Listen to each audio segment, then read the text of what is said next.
Mesdames, Messieurs, honorables gouverneurs de la Fondation ACBF, Monsieur Mamadou Biteye, secrétaire exécutif de l'ACBF, Excellence Madame Anou Saksen, ambassadrice de la Finlande au Sénégal, Excellences, Mesdames, Messieurs les membres du corps diplomatique, chers membres de délégations, pays et d'institutions, distingués invités, Mesdames et Messieurs en vos rangs, grades et qualités. Je vous souhaite à tous et à toutes la bienvenue au pays de la Teranga et à Dakar, ville cosmopolite, symbole de la diversité de l'Afrique et lieu de brassage de toutes les cultures du continent africain et du monde. C'est un honneur pour moi de prendre la parole ce matin pour ouvrir une conférence aussi essentielle que celle consacrée à la fiscalité de l'économie numérique en Afrique. Un sujet qui n'est plus un enjeu d'avenir, mais une réalité urgente à laquelle nous devons collectivement répondre. Comme vous le savez, le président de la République, son Excellence Bassirou Diomaye Diakhar Faye, attache une importance capitale à la mobilisation des ressources internes et au renforcement des capacités endogènes. Pour le Sénégal comme pour toute l'Afrique, ce sont là les leviers d'un développement durable et d'une transformation socio-économique profonde. Cet engagement requiert la participation et l'implication de tous les acteurs sur le continent, en particulier la Fondation pour le renforcement des capacités en Afrique. Depuis plus de 30 ans, cette fondation joue un rôle de premier plan dans ce domaine. Nous sommes donc heureux que l'ACBF, avec la Commission de l'Union africaine et le partenariat entre le gouvernement de la Finlande, puisse travailler avec la Direction générale des impôts et des domaines et la Direction générale des douanes pour organiser une telle rencontre.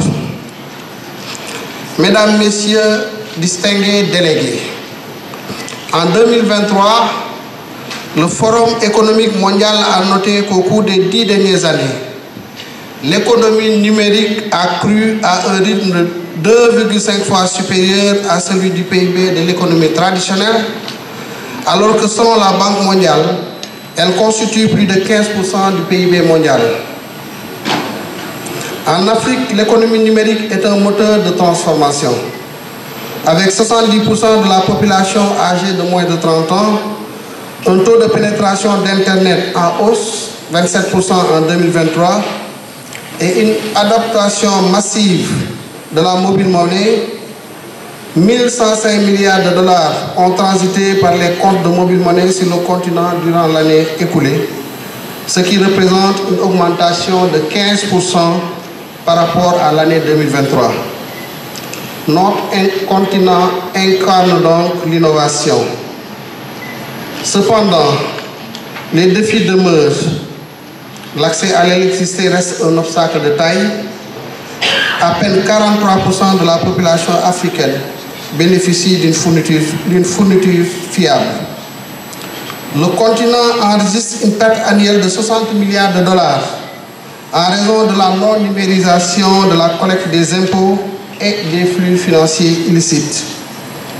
L'absence de cadre harmonisé de la fiscalité numérique limite la capacité d'action commune. Pourtant, l'agenda 2063 de l'Union africaine et la zone de libre-échange continentale africaine, ZLECAf, appellent à une fiscalité équitable et à une souveraineté numérique. L'heure est venue de traduire les intentions en une réalité tangible. Mesdames, Messieurs, distingués invités, le Sénégal s'inscrit résolument dans cette dynamique. Avec le New Deal technologique, notre pays compte investir 1361 milliards de francs CFA pour financer le plan d'action constitué de 28 réformes et 69 projets.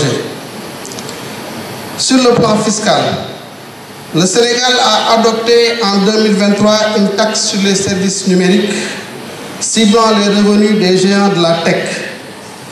Une initiative audacieuse, mais qui doit s'inscrire dans une vision panafricaine cohérente.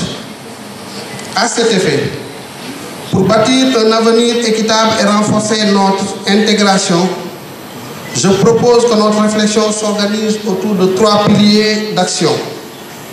L'harmonisation des législations fiscales en Afrique, l'investissement massif dans l'infrastructure numérique et la formation, le renforcement de la coopération internationale en collaboration avec l'OCDE et l'ONU pour adapter les règles globales aux réalités africaines.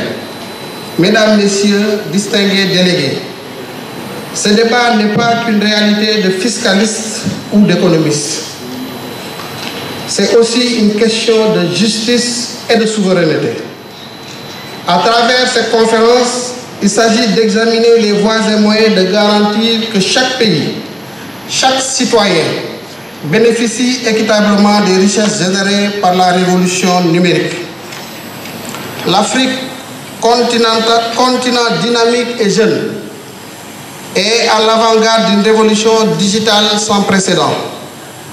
Plateforme de paiement mobile, start-up innovante, commerce électronique, néobanque, ces avancées transforment nos économies. Mais si cette croissance n'est pas encadrée par des politiques fiscales adaptées, elle risque de creuser les inégalités et d'épuiser nos ressources. Ainsi, 3 questions essentielles doivent guider nos travaux.